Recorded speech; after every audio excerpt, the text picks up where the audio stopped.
Welcome, everyone, to Let's Talk It Over. And as always, we are going to talk about a topic today, and I think Ken even has a little special treat for us. So we're going to try to keep our broadcast a little bit shorter for you all. So without further ado, I'd like to say hi to Ken. Hi, Monica.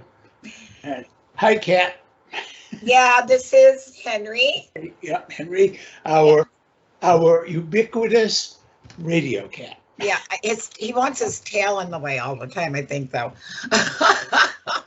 Well, Monica, this morning I was online, as I so often am, and one of the social media sites I play with a little bit is something called Quora. I don't know if you are on Quora. Yeah, I've heard of them. Okay. And there was a question on Quora today. How do I reassure my school-aged child that it is safe to go back to school after there's been a school shooting? Yeah, I think that's a doozy of a question. Yeah.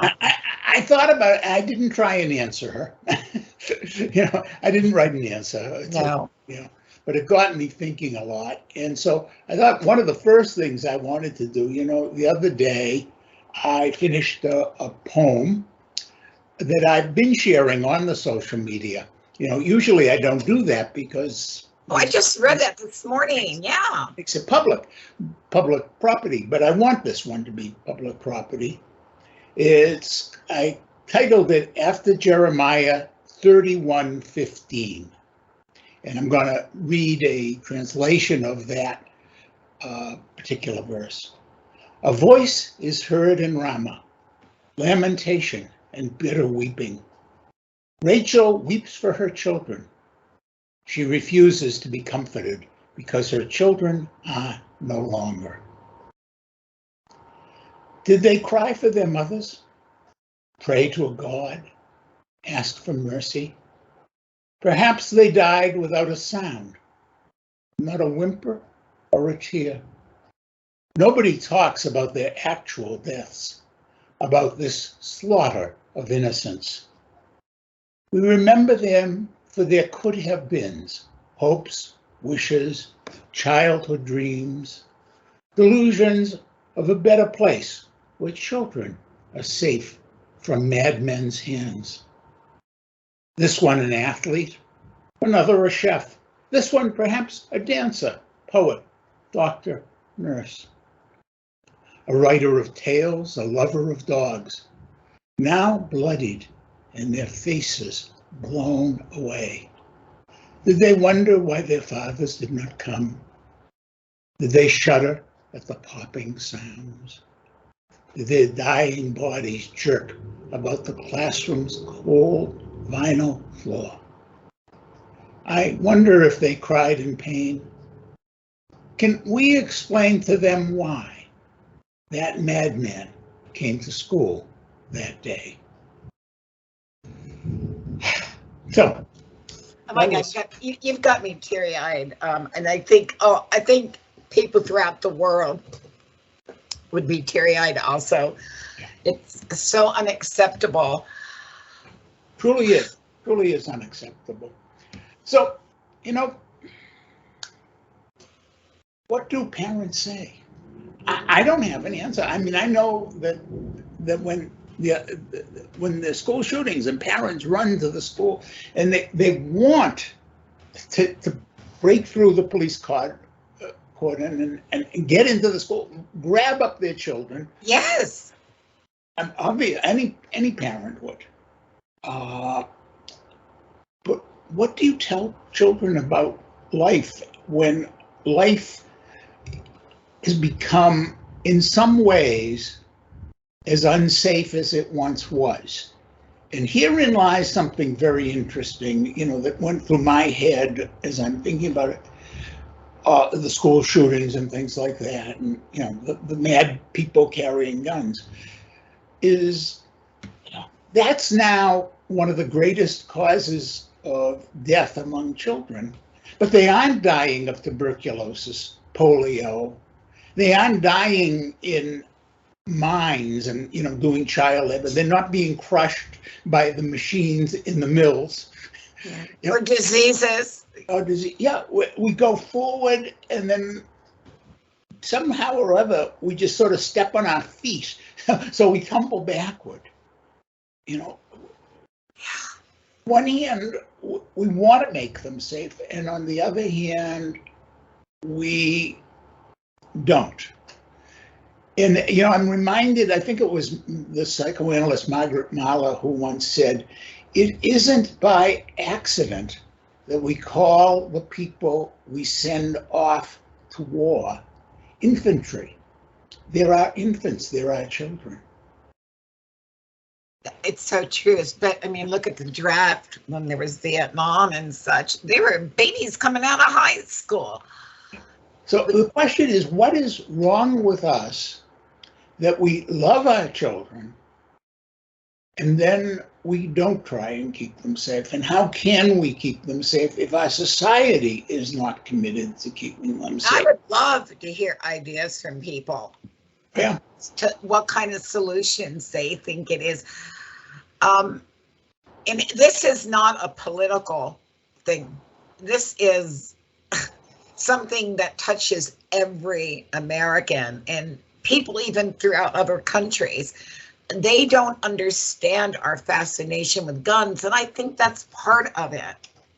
Well, I think that is a part of it. But I also think that what I'm really saying today is more than that. It's that we are caught in this kind of push-pull kind of thing, where on the one hand, we're committed to protecting children. Oh, yeah, they should. Yeah, we're equally willing to see them die and suffer. There's this strange thing on that is the human, and I wonder if it's unique. Well, it's because it's not their children. Do you know what I mean? It's somebody else's. I clearly, when it's your own child, you react differently. Oh, absolutely, yeah. But I still think, I'm wondering if it's not humanity. I'm wondering, elephants, are much more communal raising their children. Yes. They're much more protective. But then also at a certain age, the young male elephants are run off. Mm-hmm. The herds are matrilineal, and the bulls are kind of pushed out. There's something weird about the male agenda, if you will, that I'm not sure what it is, but I have this feeling, and that's why, we don't see women typically grabbing a gun and shooting, doing mass shooting, especially not school shooting. There is something about the masculine imperative in driving, and it's kind of stuff Freud talked about, but it's also the kind of thing we've talked about when we've talked about polygamy. I think we've talked a little bit. Yes, we talked about that, I think, last year. Polygamy.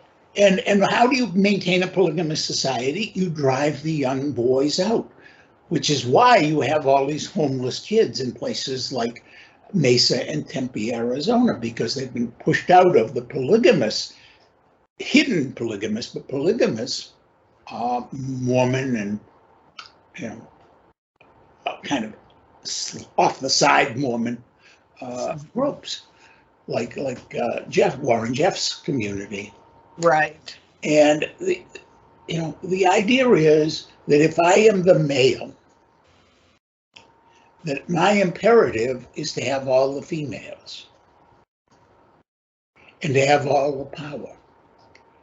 And if my masculinity becomes threatened, then it is very likely that I'm going to try and prove my masculinity in some way.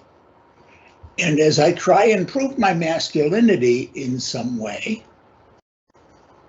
I become destructive.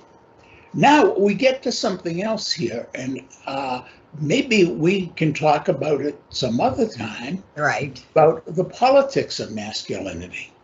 Because, boy, that's a real part of what's going on with us Americans, is we have this bizarre politics of the masculine. And of course, the other side of that is the stereotypical feminine, of those who support the masculine politics. Yeah. The women who support it. Okay, so that's something maybe we can talk about another time. By the way, folks, if you like my poetry, and I hope you do, I just had a book released by Cyberwood. It's available on Amazon. It's called Coursing, and I'm really very happy with it. You have a copy? Do I have a copy? Yeah, actually, I have. I just realized I have one sitting here. Okay, there it is.